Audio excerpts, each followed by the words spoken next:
더 뉴스 2부 시작합니다. 화물연대 파업이 오늘로 8일째를 맞은 가운데 정부와 화물연대는 어제 40분 만에 결렬된 2차 협상 이후 다음 만남 날짜도 잡지 못한 채 강대강 대치를 이어가고 있습니다. 파업이 장기화하면서 항만 컨테이너 물동량이 급감하고 공사 현장 시멘트 타설과 유류 배송이 연쇄 차질을 빚는 등 산업계 피해가 커지고 있습니다. 전국 철도노조와 코레일이 임단협 갱신을 위한 막판 교섭을 하고 있지만 노사 간 이견이 커 내일 파업에 돌입할 가능성이 커 보입니다. 화물연대에 이어 철도노조까지 동반 파업에 나설 경우 KTX와 지하철뿐 아니라 화물열차 운행도 차질을 빚을 전망입니다. 미국 제롬 파월 연준 의장이 12월부터 금리 인상 속도 조절이 가능할 거라고 밝혀 뉴욕 증시가 일제히 상승했습니다. 미국이 금리 인상 속도를 늦출 거란 기대감에 장중 원달러 환율도 석 달 만에 1,300원 아래로 내려갔습니다. 이상민 행정안전부 장관 해임 건의안 본회의 보고를 놓고 여야가 원내대표가 국회의장 주재 회동에 나섰지만 입장차를 좁히지 못했습니다. 또 내년도 예산안 법정 처리 시한이 내일로 다가왔지만 대통령실 이전 비용 등 쟁점 예산 관련 대립 역시 계속되고 있습니다. 축구대표팀 벤투호가 포르투갈과 물러설 수 없는 조별리그 3차전을 앞두고 막바지 담금질을 이어가고 있습니다. 포르투갈도 총력전을 예고해서 파상 공세가 예상되는데 우리 수비 핵심인 김민재 선수는 종아리 부상으로 훈련 대신 휴식과 치료를 병행하고 있습니다. 전국에 한파특보가 내려진 가운데 서울 아침 기온이 영하 9.4도까지 떨어지며 이틀째 강추위가 기승을 부리고 있습니다. 내일 아침까지 제주 산간과 서해안에 이어 서울 등 수도권에도 눈발이 날릴 걸로 보입니다. YTN 김영수입니다.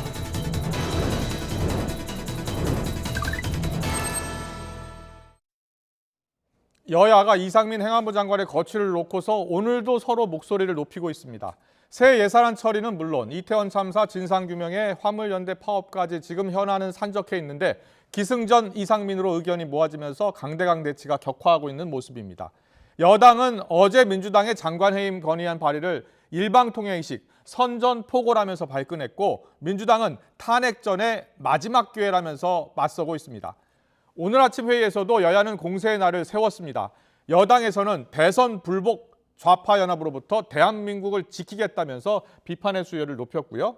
민주당에서는 대통령과 집권 여당이 사법적 책임과 정치적, 도의적 책임도 분간 못한다면서 공격했습니다. 오늘 여야 대표 발언 듣고서 더 정치 풀어가겠습니다. 대선 불복 좌파 연합으로부터 대한민국을 지키겠습니다. 대선 불복 좌파 연합이 대한민국을 혼돈 속으로 몰아넣고 있습니다. 국정 혼란을 가중시키면서 체제 전복의 기회만 노리고 있습니다. 대한민국 정체성을 흔드는 대선 불복 좌파 연합에 대항해서 대한민국의 정체성을 지키는 최일선에 서겠습니다. 대통령과 집권 여당이 사법적 책임과 정치 도의적 책임조차 분간하지 못한다면 더욱 심각합니다. 이상민 장관의 해임 건의안을 가결하고 그 이후에도 이 장관이 자진 사퇴하지 않거나 대통령이 또다시 거부한다면 탄핵소추안을 발의해서 이번 정기국회 내에 반드시 이상민 장관의 문책을 매듭짓겠다는 말씀을 거듭 드립니다. 올겨울 들어 가장 추운 날씨처럼 정치권도 지금 차갑게 얼어붙고 있습니다. 이상민 장관 해임안을 놓고서 한층 더 꽁꽁 얼어붙고 있는 여야 정국. 법정 처리 시한이 하루밖에 남지 않은 내년도 예산안도 영향을 받고 있습니다. 오늘의 전국 현안은 김재원 전 국민의힘 의원, 김종민 더불어민주당 의원과 함께 짚어보겠습니다. 어서 오십시오. 안녕하세요. 안녕하세요. 안녕하십니까.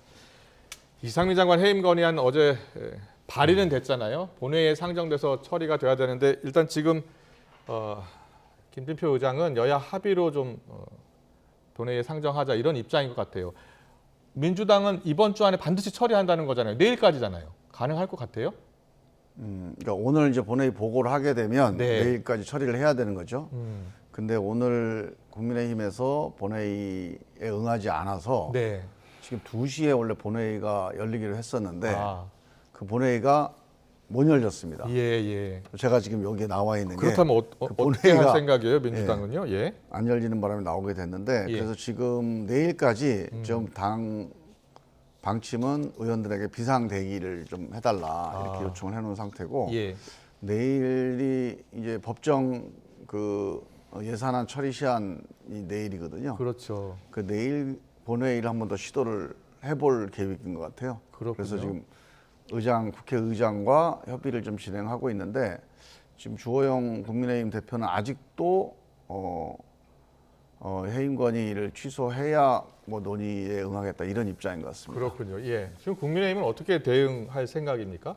뭐 기본적으로 그 이상민 장관을 해임 건의안을 낸 것은 예. 국정조사가 진행되고 있는데 국정조사 자체를 뭐 그 진행하지 않겠다는 그런 의사하고 비슷한 것으로 보여지거든요. 예. 사실은 이제 국정조사를 시작할 때 가장 주무 부서가 행정안전부거든요. 네. 그래서 행정안전부 장관은 당연히 이 사건 전체, 그러니까 이태원 참사 전체에 대해서 지금까지 조사한 결과, 수사한 결과에 대해서 기관 보고의 대상이고 네. 또 이른바 기관 증인이거든요. 그리고 증인으로 직접 그 선정을 해서 보고를 하게 만들고 그 국정조사의 처음부터 끝까지 이 모든 그 보고 의무라든가 네. 또는 이제 증언을 할 의무가 있는 상황이 되거든요. 근데 이제 논리적으로 모순된 것이 그런 장관에게 해임 건의를 요구해서 해임을 요구한다는 거는 그러면 이 사람을 이상민 장관을 해임해서 행정안전부 장관이 아닌 민간인 신분으로 만들어서 국정조사를 하겠다는 것이고 그러면 이제 기관 보고도 못하고 또 증인으로서 새로 채택을 해야 되는데 네. 이상민 장관 입장에서는 내가 이거 앞으로 형사 입건이 되어서 재판을 받아야 될 수도 있으니까 나는 뭐 불리한 진술은 하지 않겠다 이렇게 나와서 사실 증언을 거부할 수도 있거든요. 민주당에서는 보니까 보고는 차관이 하면 되고 또 장관이 사퇴하고 나서 민간의 신분이라도 나와서 증언하면 된다 이런 입장이더라고요. 그거는 뭐 이제 그렇게 장관 신분을 유지하면서 네. 보고하고 하면 좋은데 지금 그렇게 상황이 그 녹록치가 않아요. 그러니까 좀 안이한 판단이라고 봅니다. 예. 지금 이태원 참사로 인해서 사망하신 분들 또는 부상 입으신 분들 300수십 명의 국민들이 네, 네. 정말 날벼락을 맞은 건데 예, 예. 여기에 대해서 우리 정부나 우리 사회적으로 책임 있는 책임자들이 아무도 공감해 주지를 않는 거예요 지금. 그래서 최소한 적어도 주무 장관이 예. 여기에 대해서 정무적 도의적 책임을 지고 사퇴를 해서 이 우리 사회 전체에 대한 책임을 좀 표시하고 전달해주고 하는 것들이 필요하다. 예. 그런 취지에서 계속 이제 그 해임 내지는 사퇴를 요구하는 거고요. 네. 저는 뭐 범법 행위가 있거나 행정적으로 명백한 과오가 있거나 그럼 그 다음에 또 행정적 또는 사법적 처리 대상인 거지 지금 이 정무적 해임이나 사퇴 이 차원의 문제는 아니죠 그거는. 알겠습니다. 이제 대통령실에서는 야당이 국정조사를 할 의사가 있는 것인지 되묻고 싶다 이런 입장을 어제 밝혔습니다. 그런데 이제 어쨌든 예. 행정안전부 장관에 대해서 해임 건의안을 제출할 수 있었던 것은 벌써 훨씬 전에 제출할 수 있었거든요. 아, 그리고 행정안전부 예. 장관에 대해서 지금 말씀하시는 대로 그런 책임이 있다면 사고 수습 단계부터 곧바로 해임 건의안을 내고 하루라도 더 있지 마라 이렇게 이야기할 수도 있죠. 근데 그 여야가 국정조사를 합의한다는 의미는 결국 행정안전부 장관이 이 국정조사의 보고자로서 예. 또 사고 수습 방향까지 전부 다 보고하고 그 다음에 이제 국정조사 결과를 보고 네. 말씀하시는 대로 뭐 정치적 책임이든 도의적 책임이든 법적 책임이 있다면 예. 그에 따라서 해임 건의안을 낼 수도 있는 것이고 정말 법적으로 책임이 크다면 불법 행위가 있다면 탄핵 소추도 할 수 있겠죠. 그런데 지금은 이제 예. 금방 뭐 국정조사 신청해 놓고 이제 와서 또 여야가 합의하니까 예. 해임 건의안을 내는 것은 이것은 국정조사 자체에 대한 의지가 전혀 없다고 보여지는 거죠. 그러니까 지금 김재원 의원께서는 이태원 참사 직후 내지 시간이 좀 있었는데 여야가 지난주 금요일 날 합의를 한 상황에서 이번 주에 해임 건의안을 뒤늦게 제출한 것은 발의한 것은 좀 정략적인 의도가 있는 것이 아니냐. 그건 전혀 거예요? 사실관계를 지금 이제 오해하시거나 아니면 예. 잘못 말씀하시는 건데 저희가 이태원 참사가 일어난 직후에 가장 핵심적인 요구 사항이 이상민 장관 파면이었습니다. 예. 지금 파면을 한 바로 달 내내 요구했죠? 그 예. 얘기를 하고 있어. 한 달 내내. 예. 한 달 내내 이상민 장관이 책임져야 된다. 그리고 경찰청장, 특히 서울청장이 책임져야 된다. 이 얘기를 계속 내내 하고 있고 네. 국정조사해야 된다는 얘기를 꼭 내내 하고 있습니다. 그게 우연히 시간이 맞아 떨어져서 국정조사가 한 달 이후에 지금 합의가 된 것이지 예. 갑자기 우리가 해임 요구를 한 게 아니에요. 그런데 지금까지는 본인이 사퇴하겠다 혹은 사퇴할 수도 있다 이런 얘기도 흘러나왔고 네. 또 적어도 여당 의원들도 그렇게 얘기를 해요. 방송 나오면 아마 대통령께서 뭔가 결심이 있지 않겠냐. 그래서 우리는 사실 기다린 거예요. 그리고 적어도 윤석열 대통령이 그래도 국민 민심을 좀 안다면 이상민 장관 정도는 저는 뭐 사퇴를 시키지 않을까. 사실 그래서 밀어놓은 거지 무슨 다른 뜻이 있어서 아닌데 지금 안 하겠다고 딱 입장이 분명해지니까 그러면 해임 건의를 하든지 탄핵하든지 우리 야당의 역할을 해야 되겠다 이렇게 나온 거죠. 알겠습니다. 그래서 만약에 그 해임 건의안이 이제 통과하고 야당 뭐 단도로도 사실 본회의 보고만 되면 할 수 있잖아요. 만약에 대통령이 거부한다면은 이제 탄핵 소추안을 발의한다는 거 아닙니까? 예. 그런데 민주당 내에서요 탄핵 소추안을 발의할 경우에 역풍이 불 수 있다 이런 의견도 있었나 보더라고요. 아직은 저 토론이 좀 필요한 사안이죠. 아, 예, 왜요? 탄핵 소추안은 왜요? 예. 이제 범법행위, 불법행위가 헌법이나 법률을 위반하는 행위가 있어야 이게 헌법재판소에서 인용이 되거든요. 아. 그러니까 탄핵 소추를 국회에서 의결하는 거는 예. 직무정지 효과만 있는 거지 이게 헌법재판소의 판결에 의해서 이게 인용이 안 된다, 네. 기각이 된다, 각하가 된다 그러면 다시 법무부에 복귀를 한단 말이에요. 그렇군요. 그렇게 되면 이제 예. 후폭풍이 생기는 거니까 이게 헌법재판소에서 인용될 수 있는 확실한 헌법과 법률의 위반 사항들을 한번 확인해 보자는 검토 과정을 지금 거치고 있는 거지. 네. 뭐 찬반이 딱 갈라져 있는 건 아닙니다. 그렇군요. 알겠습니다. 이게 실제로 그 대통령에 대한 탄핵 소추안은 뭐 과거에도 있었잖아요. 근데 장관에 대한 탄핵 소추안은 기억이 안 나는데 혹시 과거에 그런 경우가 있었나요? 뭐 특별히 저희들이 기억할 수 있는 그런 탄핵 소추는 없었습니다. 예. 그런데 이제 사실은 이제 과거에 뭐 해임 건의안을 제출해서 통과가 되면 네. 그 대통령이 보통 예. 그 문제가 있어서 수용할 때도 있었고. 예, 제안했으니까 수용할 때도 있었고 하니까 사실 탄핵 소추까지 가지 않았는데 아. 이번 사안의 경우에 지금 이상민 장관에게 불법 행위를 찾아서 네. 그 탄핵 소추를 하기는 현실적으로 어렵습니다. 제가 보기에는요. 이상민 장관이 그 구체적으로 어떤 불법 행위가 있었는지를 지금 현재 그 민주당에서 찾아내서 이것을 탄핵 소추 의결을 하고 헌법재판소에 넘기기가 지금 뭐 조사 결과가 나오지도 않았고 예. 국정조사 결과도 나오지 않았지 않습니까? 그러니까 지금 사실 그냥 해임 건의안을 내고 해임 건의안에 대해서 대통령이 받아들이지 않으면 탄핵 소추하겠다고 하는데 예. 과연 얼마나 가능할지 그것도 제가 좀 의문이거든요. 그러면 이제 대강 뭐 그냥 있는 거 없는 거 추측만 가지고 탄핵 소추를 해버리면 업무 직무 정지가 되거든요. 네. 그럼 직무 정지가 되어서 한 두세 달 있다가 아. 그다음에 이제 헌법재판소에서 기각이 되면 복귀할 텐데 저는 그런 무리수를 과연 갈 수 있을까 저는. 근데 저는 이제 예. 이게 그 법률적인 걸 떠나서 네. 정치의 자세, 정치를 이렇게 해도 되는지 여기에 대해서 한번 문제제기를 좀 드리고 싶은 게요. 해임건의라고 하는 게 박정희 대통령도 예전에 70년대 오치성 내무부 장관 해임 건의를 받아들였습니다. 유신 정권도. 노무현 대통령이 2003년도에 대통령 취임하고 1년도 채 안 됐을 때 예. 김두관 장관을 이제 장관도 임명했잖아요. 그때 김두관 장관을 한나라당에서 해임 건의를 한 이유가 뭐냐면 한총련 시위를 막지 못했다는 거였어요. 예. 아니 대학생들 시위를 막지 못했다고 행안부 장관을 해임 건의를 한 거를 대통령이 이건 너무 부당하다. 이건 너무 정략적이다. 그럼에도 불구하고 국회와 야당이 의결한 거니까 김두관 장관이 사퇴를 했습니다. 자, 이거하고 비교해 보면 이 이태원 참사의 주무 책임자로서 당신이 대표로 국민을 좀 어루만지고 공감하고 이거에 대해 책임지는 모습을 보이자. 네. 이거를 이런 식으로 자꾸 이렇게 돌아다니고 피해가고 하는 게 이 예. 정치하는 자세가 아니에요, 이거는. 제가 보기에는. 알겠습니다. 근데요, 그게 예. 제가 좀 네. 그냥 넘어갈 수가 없는 것이 첫째 하나 이제 3공화국 당시의 그 해임 건의에 대해서 오치성 내무장관 부분은 예. 그 전에 제2공화국이 의원 내각제였잖아요. 네. 그럼 불신임하면 그대로 파면이 되는 거거든요. 아. 그래서 헌법을 대통령제로 바꾸면서 그에 준하게 해임 요구권을 만들었어요. 예. 그래서 지금 해임 건의하고 전혀 다른 알겠습니다. 것이고 김두관 장관 거는요? 김두관 장관은요.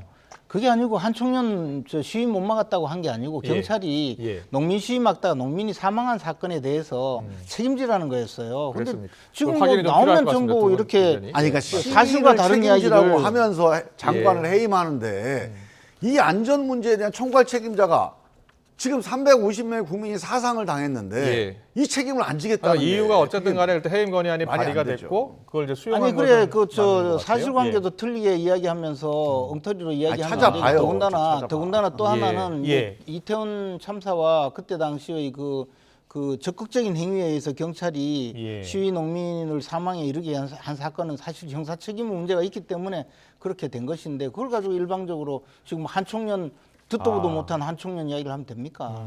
그 나중에 저 경찰청장 얘기고요. 네. 그 한청년 시위가 김두관 장관 맞아요. 알겠습니다. 두 분 의견이 이제 맞서 있는 저희 확인이 좀 필요한 내용인 것 같습니다. 그리고 윤석열 대통령이 어제요 주호영 원내대표를 회동했다는 언론 보도가 나왔습니다. 아직 확인은 되지 않았는데요. 근데 이와 관련해서 혹시 국정조사 보이콧 이야기가 나오는 것 아니냐 이런 언론의 분석도 있는데 국정조사 보이콧 검토를 하고 있는 거예요?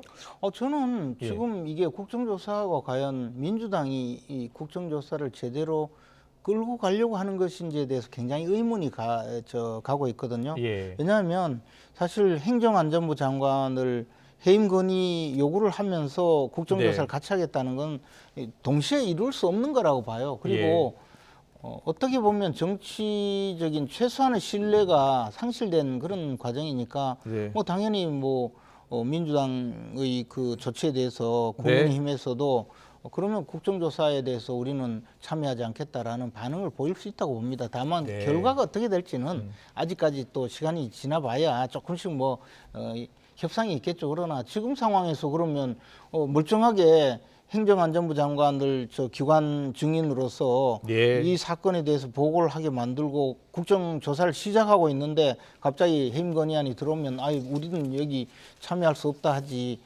그냥 알겠습니다. 보고만 있을 수는 없는 것 예. 아니겠습니까? 좀 속보가 잠깐 들어와서 속보 좀 처리하고 또 계속해서 이어가겠습니다. 네, 특별수사본부 지금 이태원 참사 관련해서 조사를 하고 있죠. 경찰청 내에 특별수사본부가 하고 있는데 이임재 전 서장 등 피의자 4명에 대해서 구속영장을 신청했다는 뉴스 속보가 들어와 있습니다. 구속영장 신청 대상자는요. 박성민 전 서울청 정보부장, 이임재 전 용산경찰서장, 또 김진호 전 용산서 정복과장, 또 송병주 전 용산서 112 상황실장 등 4명입니다. 혐의를 보면요. 박성민 경무관, 김진호 경정은 증거인멸교사 혐의, 그리고 이임재 총경, 또 송병주 경정은 업무상 과실치사상 혐의입니다. 다른 주요 피의자에 대해서도 구속영장 신청 여부를 검토하고 있다는 뉴스 속보 전해드립니다. 아니 저렇게 일선 경찰 책임자는 구속까지 되는데 네.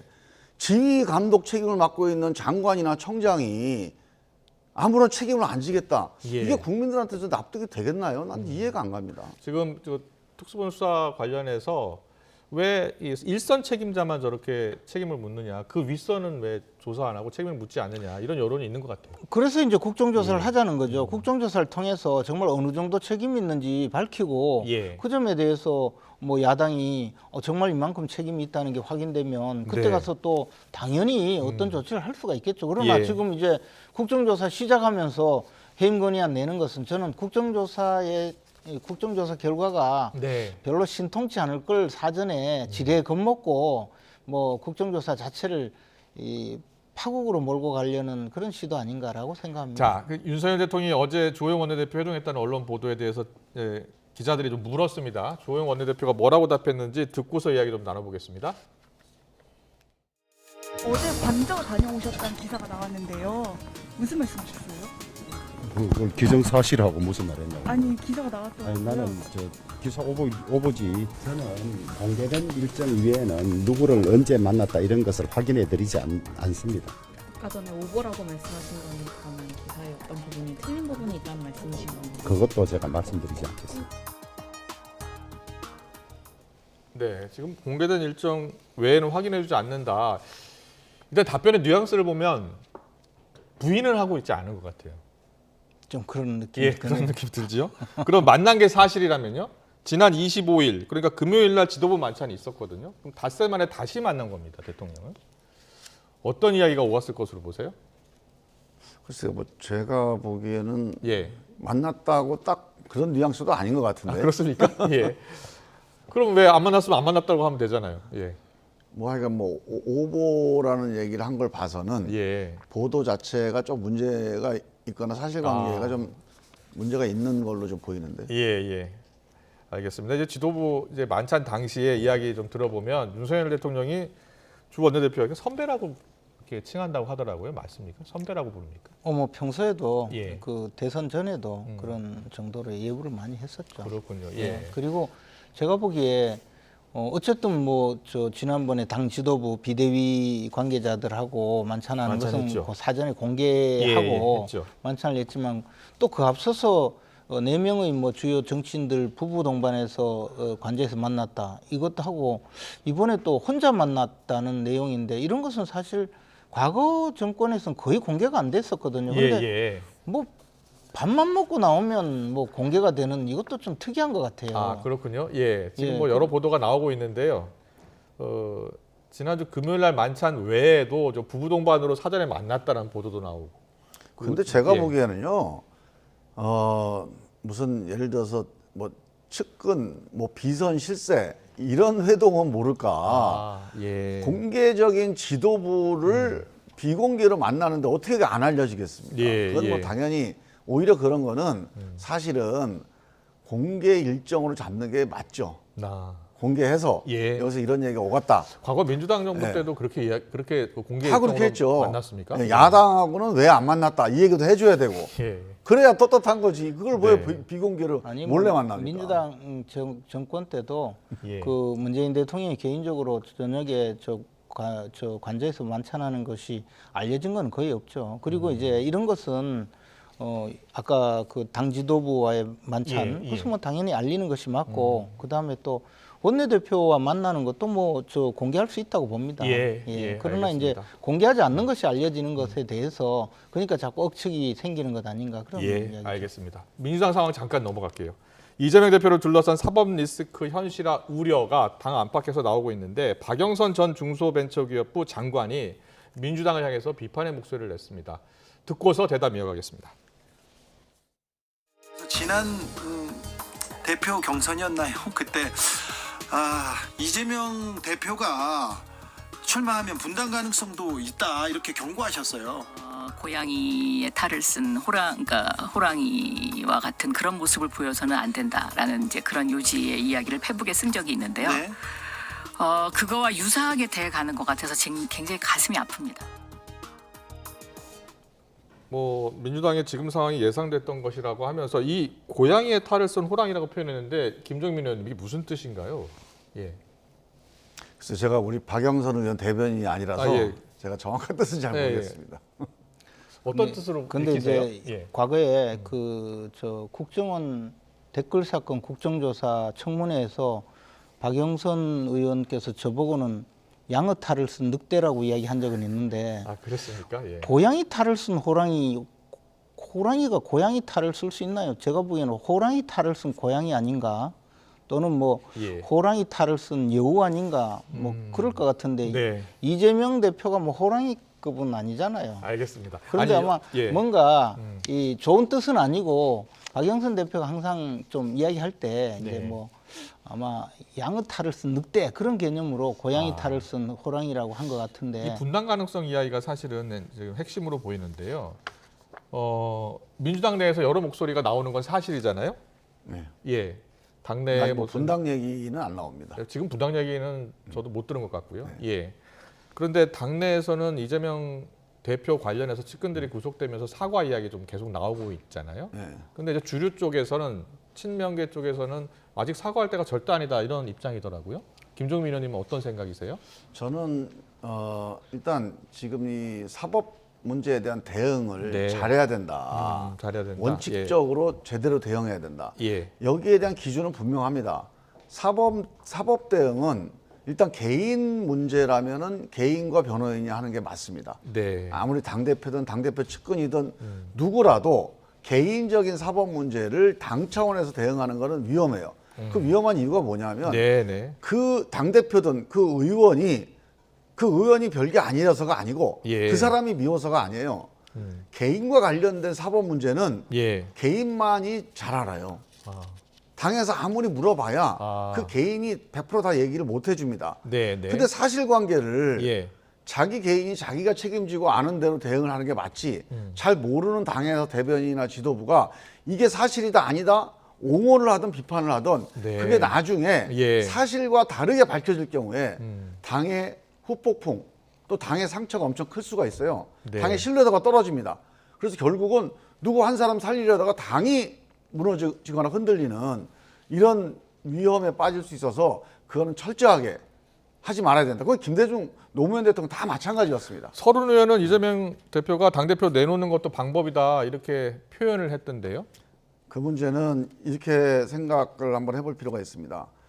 지금 당대표가 된 지 이제 한 100일 정도 됐어요. 예. 자, 당대표를 뽑을 때 많은 분들이 저도 반대했습니다. 많은 분들이 반대를 했습니다. 예. 근데 민주주의라고 하는 게 자기가 반대했더라도 절차에 따라서 결정이 나면 또 승복하고 같이 가는 거예요. 예. 그거 어쩔 수가 없습니다. 마음에 안 들어도. 예. 그게 민주주의예요. 그래서 저는 이재명 당대표가 지금 민주당이 합법적으로 선출한 당대표입니다.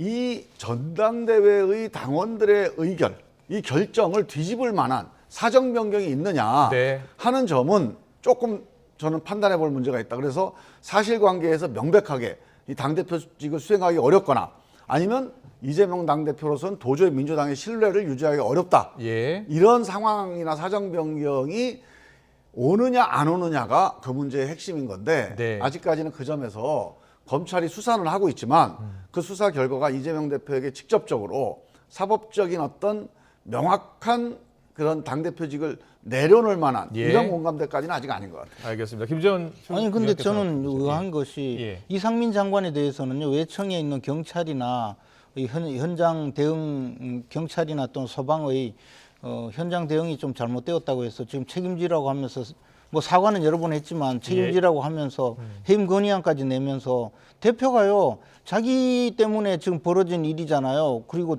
이재명 대표가 성남시장 시절에 직접 결제해서 대장동 사건이 다 일어났고 그 돈이 뭐 지분이 얼마가 있고 뭐 이런 이야기가 되고 이제 지금 최측근 둘이서 저 구속이 돼서 교도소가 있잖아요. 근데 사과하라고 이야기하는데 사과도 못하는 대표께서 아니 어떻게 저 해임 건의안을 장관 해임 건의안을 내는지 모르겠어요. 저는 본인도 해임에 준하는 사퇴를 하고 이쪽에 저 해임 건의안을 내는 게 맞지 않을까 그거는 싶어요. 좀 다른 게요. 네. 이태원 참사는 이미 150여 명의 이제 젊은이들이 희생을 당한 사건이 이거 특정돼 있잖아요. 사실관계가. 근데요, 지금 우리 이제 대장동 사건은요 특정되어 있는 것이 당군일의 최대의 부정부패 아니, 제 얘기 사건인데다가 좀 들어보세요. 이게 만약에 그냥 넘어갔으면요 어마어마한 부정부패 사범이요 대통령 될 뻔한 사건이에요. 그래서 저는 이제 그 문제에 대한 수사가 진행되고 있잖아요. 예, 예. 이 사실관계가 특정된 다음에 해도 늦질 않아요. 그래서 저는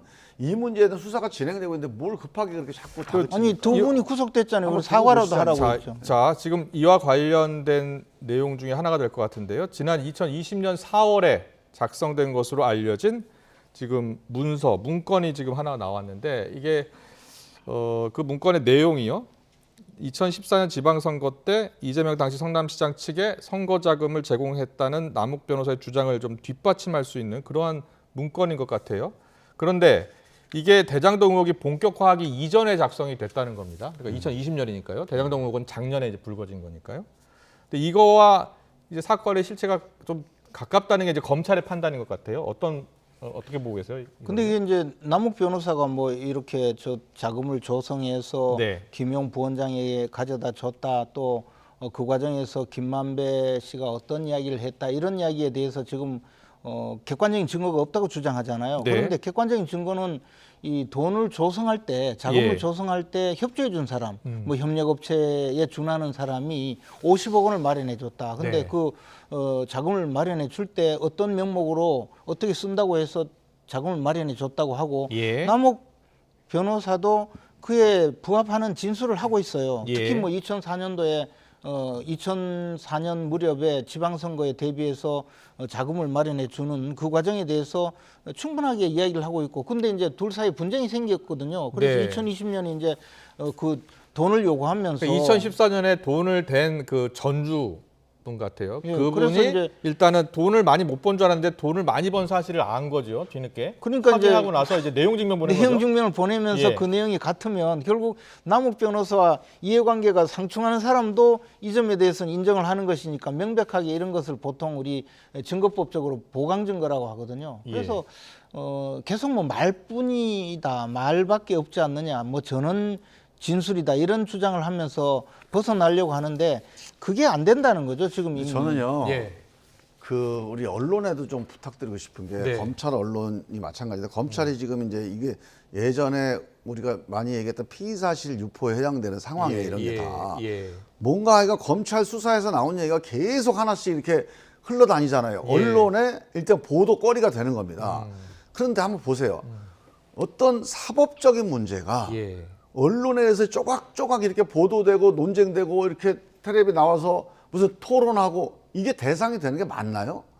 재판정에서 네. 변호사와 검사가 사실관계를 분명하게 확인해가면서 논쟁을 하는 게 그게 맞아요. 예. 저는 이 사법 문제 관련해서 꼭 이재명 대표 건만이 아니라 사법 문제를 가지고 우리 언론과 정치권이 예. 그 건수 나올 때마다 하나씩 토론하는 거 있잖아요. 이거 좀 그만해. 제가요. 무책임한 얘기예요. 제가요 예. 문재인 정부 시절에 그 여러 건으로 과거 정권의 정무수석으로 일한 것 때문에 여러 건으로 조사를 받았는데 네. 그때는요 검찰에 출석하기 전에도요 벌써 다 그 토론하고요 그 사진으로 다 보여주고 했거든요. 그리고 매일 하루 아침에 정무수석실 캐비넷 문건이 이렇게 하나가 발견되었습니다 하고 비서실장이 발표하고 그렇게 했거든요. 그리고 그것이 저는 옳다는 것이 아니에요. 지금 예. 나오는 대부분은 그렇게 해서 검찰에서 나오는 자료가 아니고 공개 법정에서 남욱 변호사가 진술을 하고 증언을 하고 그에 대해서 검찰이나 변호인이 증거 자료를 제출하는 것을 출입 기자들이 기사로 작성한 거거든요. 네. 그러니까 그 그걸 논쟁을 가지고 예. 이 언론에서 할 필요가 없대. 그거는 판사하고 변호사, 검사가 논쟁을 어떻게- 하고 있어요 지금. 어떻게 지금 그 이 논쟁을 중요한 좀 뉴스가 기다려 보자는 거지. 아니 예. 민주당이 조각조각 가지고 이렇게 조금 논쟁할 불리한 필요가 없어요. 거는 뭐 이걸 언론에 대해서 이야기하지 마라 하고 민주당이 조금이라도 뭐 정치적 반사 이익을 얻을 것 같으면 근거도 없는 내용을 아니, 그건 그렇지 청담동에서 술 마셨다부터 시작해 가지고 별 이야기를 다 하는 다 당에서 그러니까 그런 걸 그런 그만해야 식으로 이야기하면 안 된다는 되죠. 거고. 네. 우리 네. 김재현 의원님이 옛날에 당에서 그 심정은 충분히 이해가 가는데 정치를 복수심으로 할 수는 없습니다. 저는 예. 복수라는 거 자, 아니에요. 옛날에 당했더라도 알겠습니다. 잘못된 거는 끊어야 됩니다. 그래서 그 당에 김의겸, 장경태 이런 분들 제발 좀 징계 좀 하고 출당 좀 하세요. 자, 정말 여기까지 그런 생각이 듣겠습니다. 듭니다. 두 분 말씀 계속 이어질 것 같아서요. 죄송합니다. 저희가 시간이 많지 않아서 두 분 말씀은 다음 주, 그 다음 주에 다시 한번 모시고 들어볼게요. 오늘 말씀 여기까지 듣겠습니다. 김재원 전 국민의힘 의원, 김종민 더불어민주당 의원과 함께했습니다. 잘 들었습니다. 고맙습니다. 예, 감사합니다. 감사합니다.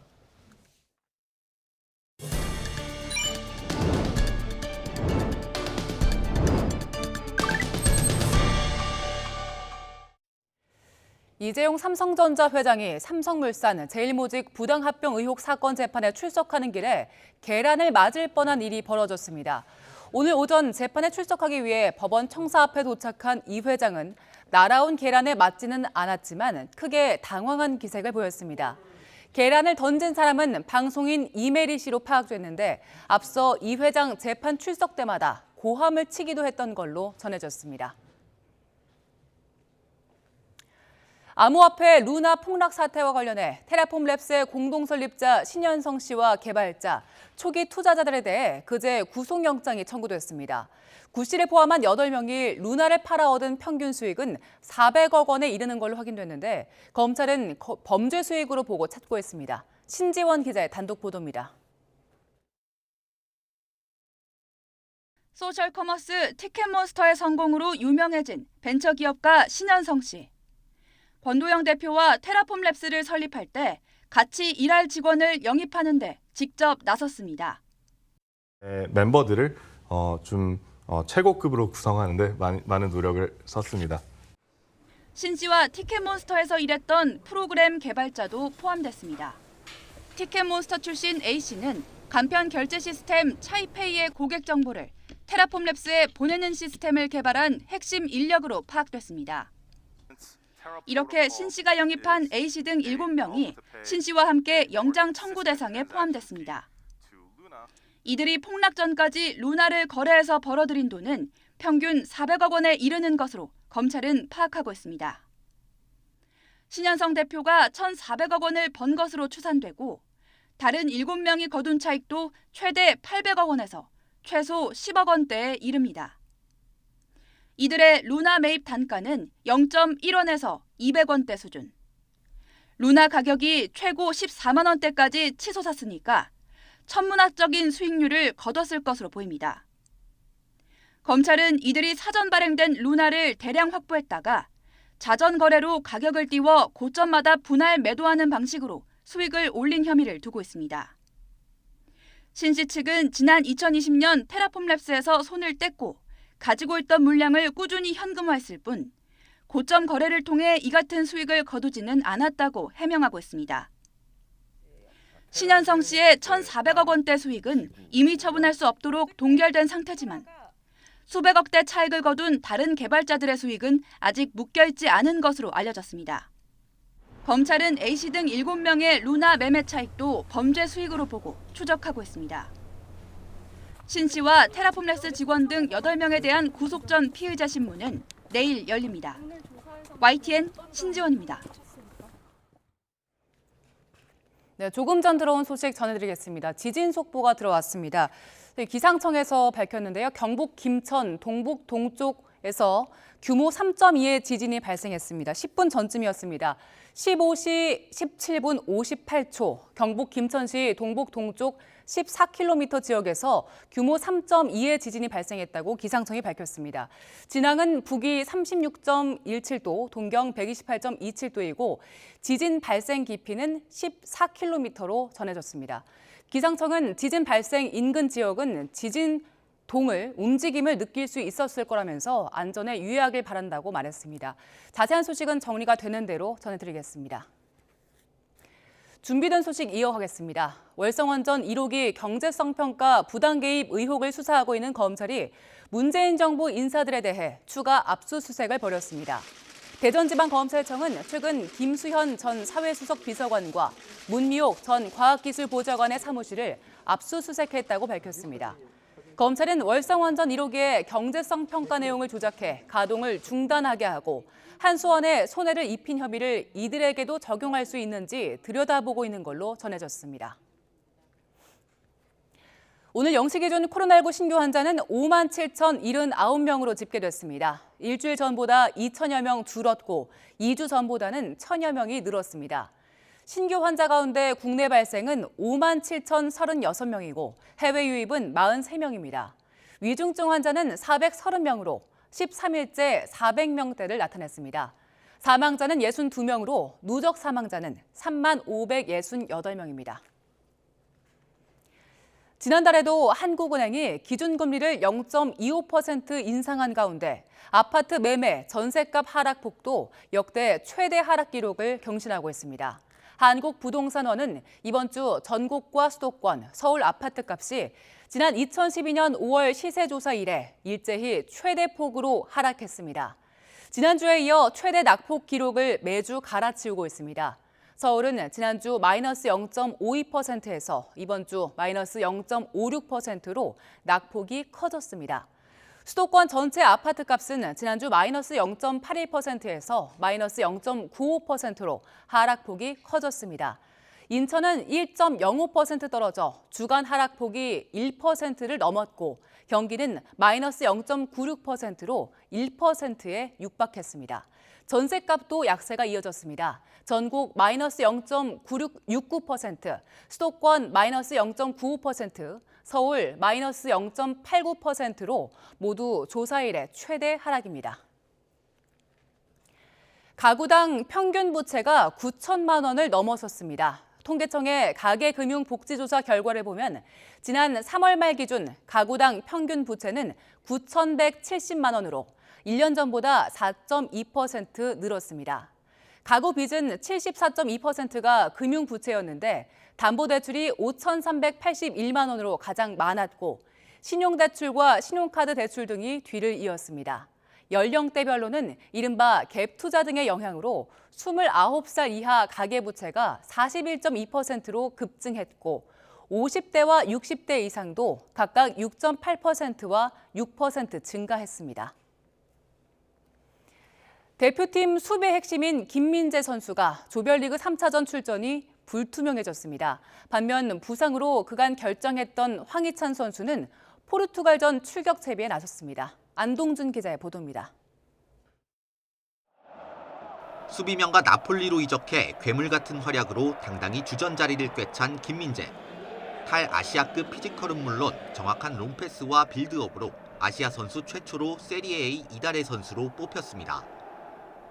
하지만 리그와 챔피언스 리그 경기에 연이어 선발 출전하면서 피로가 누적된 탓일까? 우루과이와 1차전 누네스를 쫓다가 미끄러져 종아리를 다쳤습니다.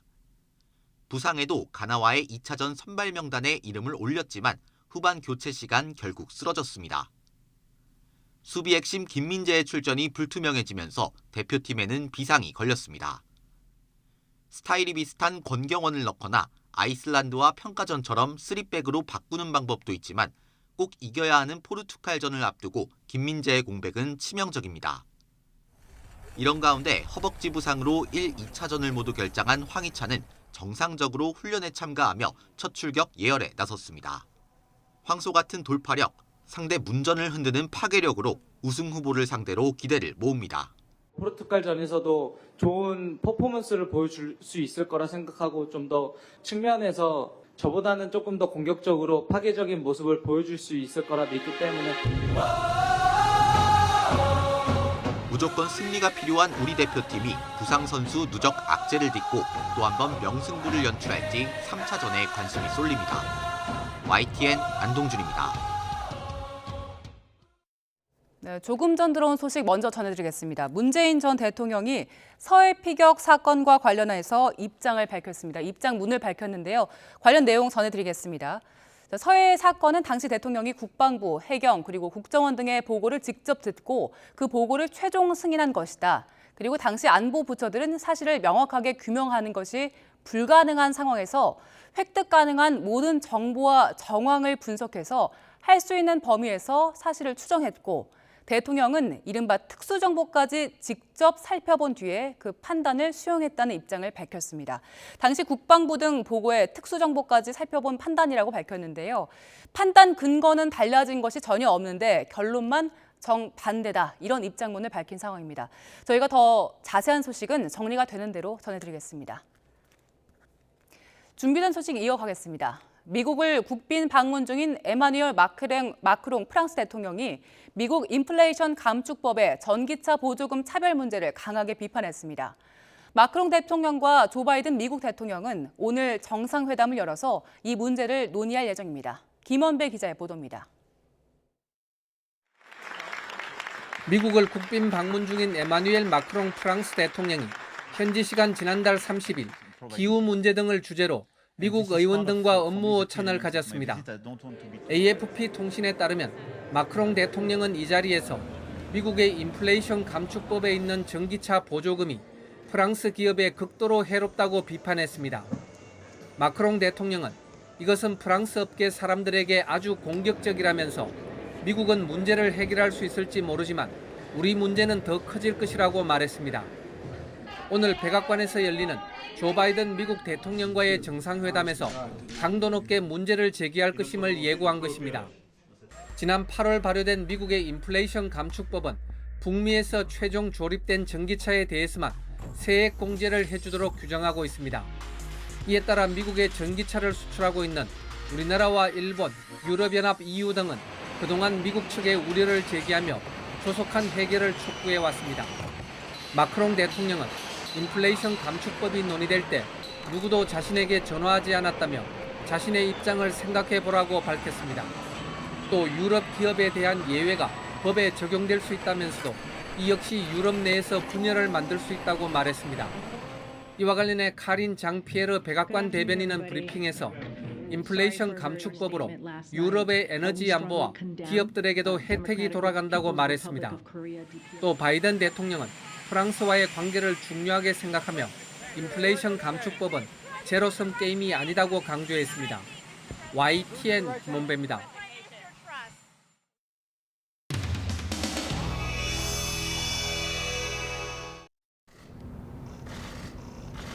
네, 됐습니다. 저희도 파이팅 한번 하면 됩니까? 네. 하나, 파이팅! 파이팅!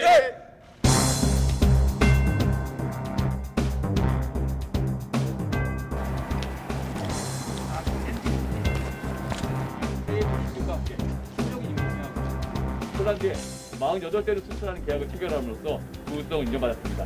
홀란드 수출 단가가 대당합니다. 500원, 4,500원. 대당 500만 원? 500원. 이게 그러니까 미사일의 탄이죠. 유도 탄인데 미사일이라는 게 유도 탄 아니에요. 앞에 보시는 꽃들이 실질적으로 유압정시라는 활성화이고 뭐가 지형이 나중에 뭐였다는 오로락 내리락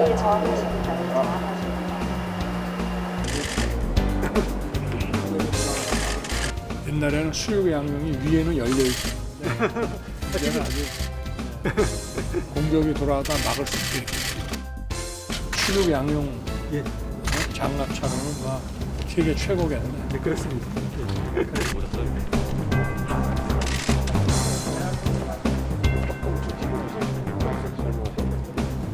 탱크와 포를 결합한 이런 무기가 없었나요, 그동안? 일반 탱크하고 포를 결합한 거잖아요, 이게 사실. 작전기는 조금 다릅니다. 탱크는 시가 전투, 사태스러운 무기고, 이게는 40km 뒤에서 전방에서 그러니까 그대로 전환 장비입니다. 그래서 저 포션을 이렇게 낮추면은 탱크 같은 기능도 하는 거 아닙니까? 미래를 전망하게 합니다. 계속 전차가 들어옵니다.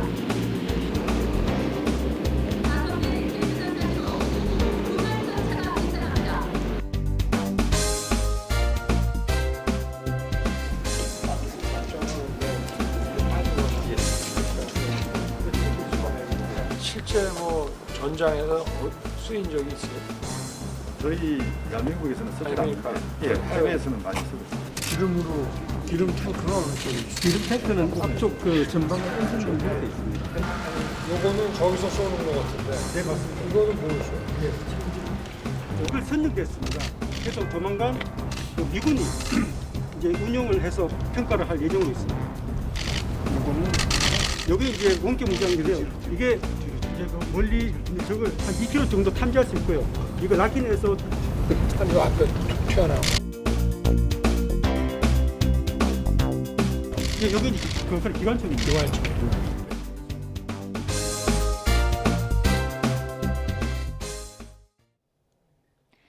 12월의 첫날부터 매서운 추위가 기승입니다. 오늘 아침 서울의 체감 온도는 영하 15도에 육박했고 한낮인 지금도 영하권 추위가 계속되고 있는데요.